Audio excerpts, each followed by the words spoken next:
Hello, and welcome to another episode of In Real Life with Edrina. My name is Edrina. I am the owner and accountant here at Accounting by Edrina. And in today's episode, we are going to be talking all about branding with Michelle from Michelle Marie Studios. Welcome, Michelle. I'm so glad that you're here and that we could do this today. Hi, thank you so much for having me. I'm so happy to be here. Yeah. So Michelle is a brand and logo designer based out of New Orleans, serving female entrepreneurs around the world. She specializes in logo design and show it website design. So I'm curious, how did you get started with brand designing and logo design and website design? Where was your initial starting point? Yeah, so my story is kind of long, but I will keep it short and sweet. In college, I studied marketing and I took a couple of branding classes along the way, and those were always my favorite classes in college, but I didn't really understand that graphic design could be a career for people, even though graphic design was a major offered Yeah. at my school. I didn't really understand it fully until I started taking some of those branding classes. But I was already in my fifth year of marketing at this point. Wow. So my my dream was kind of to work for an ad agency after I graduated college, and that didn't really work out because I didn't have any internship experience in the ad agency world. And if anybody knows anything about ad agencies, it's very, very hard to get jobs at ad agencies.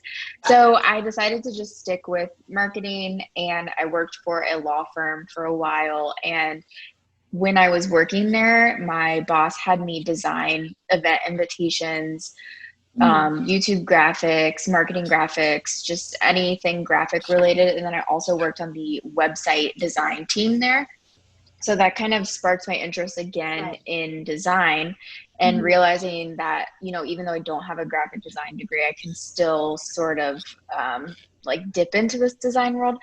So I started designing on the side for friends and families. If they had like any sort of small business that they were starting or whatnot, I would offer to make their logo or make their website for them. And I was doing this all completely free just because I loved Yeah. doing it. And Sure. then, and then I realized like, hey, I could actually turn this into a profit when somebody Yeah. asked me, what do you charge for logos? And I thought, oh my gosh, I can actually make money out of this. So that got my wheels turning. And I eventually created my own website and started marketing myself to people through Instagram, and actually started to get paying clients. And then last year, so about 3 to 4 years later, I actually quit my full-time job, and now I'm doing this full time. Nice. Wow, that is an incredible story. I love that. It's so funny. I think a lot of entrepreneurs start off that way where they're helping out like friends and family, and then they're like, wait a second, I could actually be doing this as my job. So what is it that keeps you going? What is your why? Like what drives you to like continue doing this business? Yeah, so I love how it took me forever to realize that I could start my own business and help out other people who are wanting to start their businesses. So like I said, my first initial logos were for, an uncle who wanted to start his own restaurant, my sister who wanted to sell her woodworking home decor pieces. So all of these people who had their own dreams, that's kind of the reason of why I continue to do my business, is because I want to help other people follow their dreams. I've got to work with so many amazing clients and people who have these amazing business ideas. Like, there's a lot of my clients are in the creative field, and then a lot of them are also in the health and wellness field as well. So I've worked with some like pain specialist. One of my previous client was someone who was trying to help others who experience chronic pain, how to alleviate some of that stress and pain in their lives. A recent client of mine is creating home decor out of sustainable materials. So she's using all recycled materials and teaching people how to sew and make their own home decor. So I'm working with a lot of amazing female entrepreneurs who are just trying to help out their clients as well. So it's this really cool like chain effect of everybody helping each other out. So that's kind of the reason why I keep running my business, is to be able to help all these other amazing entrepreneurs. Nice. That's awesome. I love that story, especially like in the beginning, how, you're probably just like thinking in terms of like your kind of like sphere of influence. And then you started branching out. And now you said you have clients all over the world. What's kind of like the most obscure place that you have a client right now? Currently, and it's not obscure, but I'm working with a client in London. It is a skincare Nice. brand, which I'm really excited about. That is my international client of the month currently. But yeah, other than that, not many like crazy places. Yeah. Yeah, that's cool. Because I was wondering if there would be kind of like maybe some sort of like communication challenge with someone who you're working with in a different country, especially when it comes to trying to figure out kind of like what their brand would be and how to communicate that to their ideal client. Maybe their ideal client isn't necessarily in London, or, maybe their ideal client could be, in the US. Yeah, no, that definitely makes sense. That actually reminded me, I'm also working with a client in Singapore. And Nice. fortunately, those clients all speak English and Mm. they kind of resonated with my design style, which is why they chose to work with me. So, of course, there's going to be some sort of barrier when working with international clients, but for the most part, um, the people that do choose to work with me are choosing to work with me because my design style meets their brand values and their brand mission and all that stuff. So we mesh Yeah. together very well. Yeah. I love it. I love it. So when I think of branding, I always have like a lot of questions, because I think for me, it's hard to conceptualize like what does branding actually mean? And like even for me as an accountant, bookkeeper, personal finance person, it's like, okay, well, how would I even think in terms of branding myself and my business? So I'm curious what your response would be to what does the entrepreneur need to know about branding? Like, why is branding so important? Yeah, so I think that branding is very important for a business because it definitely increases the value of your company. It also creates brand recognition and brand loyalty. So the more that you think of, the more that you use your brand colors and logo and fonts and all that stuff, it's creating recognition within your customers' brain. So if you think of scrolling through an Instagram feed and one of your favorite brands posts something and you don't even have to look at their name to know that that's who posted it. It's because they've created that brand recognition in your brain. So it's super important to create that for your clients. And also brand loyalty, because you want people to keep coming back to your service. And I mean, basic like marketing 101 thing that you learn in school is that it is so much easier to keep repeat customers than to find new customers. So that is the Yeah. importance For of sure. strong branding, is to create this brand loyalty for your brand. So Mhm. branding definitely can make or break a sale. Think of, when you're searching for someone to work with or any sort of product to buy, you're probably subconsciously looking at their brand design.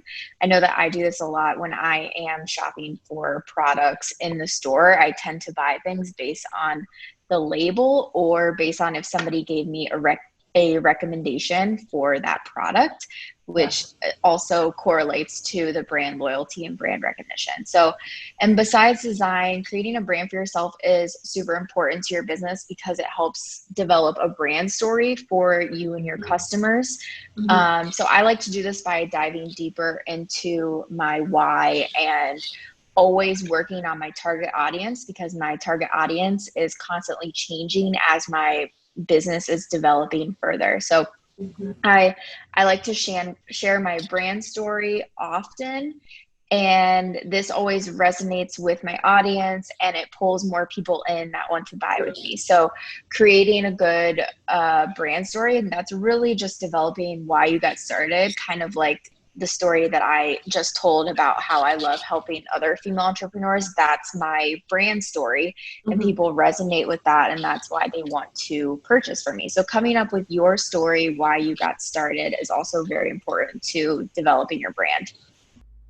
Yeah, I love what you said there, because like especially in the beginning when you first get started, for a lot of us entrepreneurs, solopreneurs out there, we are starting with our sphere of influence. We are starting with our friends and our family. And then as we tend to grow in our businesses, we're starting to branch out a little bit further and a little bit further. And so you're right, your target audience may change over time.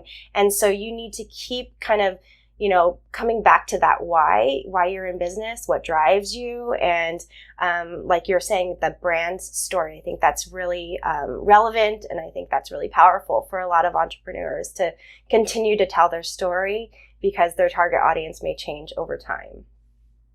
So I'm curious to know, what does branding look like in your life? How does this play out in like the everyday, day-to-day decisions that you make? Yeah. So like I kind of mentioned before, branding definitely affects my purchasing decisions that I make. So from what toys I buy my dog to any sort of nail polish that I'm picking up off the shelf, what food that I'm buying at the store, I'm definitely one of those people who will buy all organic and all natural everything. Yeah. Which is definitely a marketing and branding tactic for sure. But Yep. I am a sucker for that. So yeah, it's a huge decision. It's a huge driving force for me in my purchasing decisions, for sure.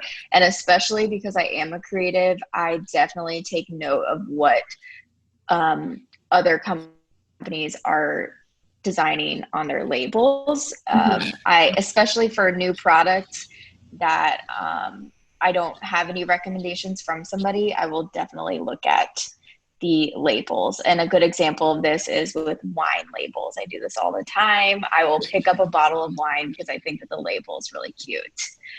So, but a better real example of this is Shea Moisture. They're one of my favorite hair products. And when I first discovered them, I was shopping in Target and I was looking for some sort of moisturizing hair products, and I was looking at the dozens of bottles on the shelf, and Shea Moisture stood out to me. One, because I had heard about them before from a friend, and their brand just looked recognizable to me. And then I picked up the bottle, read their brand story, and I thought that it was really inspirational. They are all about giving back to the community. They want to make their products accessible to everybody, no matter your background.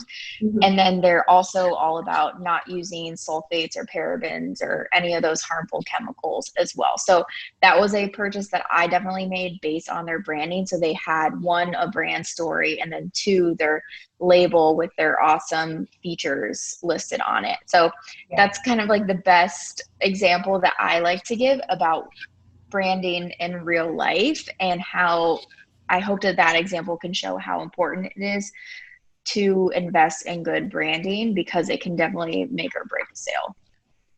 Yeah, I live by Shea Moisture. All of this is all the, Shea Moisture products. And it is funny because it's like one of those things that I tell people, if they have kind of similar hair to mine, or if they even have like frizzy hair or whatever, but I just tell them this is the products that I use and I love. And, I'll even take pictures of it and send it to them, so that they know what to identify, like when they walk into that aisle of like all the hair supplies, because that can be overwhelming. There's just like so many products on the shelves and you're like, which one is right for me? So yeah, definitely identify with that. Powerful example of how you have probably pushed so many other people to buy their products. And that's a good example of brand loyalty. Like, you're so loyal to that brand that you're willing to recommend them to other people. Yep, exactly. Exactly. I love it. Well, thank you so much for having this conversation with me. I really appreciate it. And I think there's a lot of good nuggets in here. If there were someone out there who would like to keep in touch with you, how might they do that? Yeah, so my website is michellemariestudio.com, and it is the same for my Instagram and Facebook if you want to follow me on any of those three platforms. Awesome. Sounds good. And we'll make sure to link all of those things that she mentioned below. And thank you so much for tuning in. Until next time, have a good day.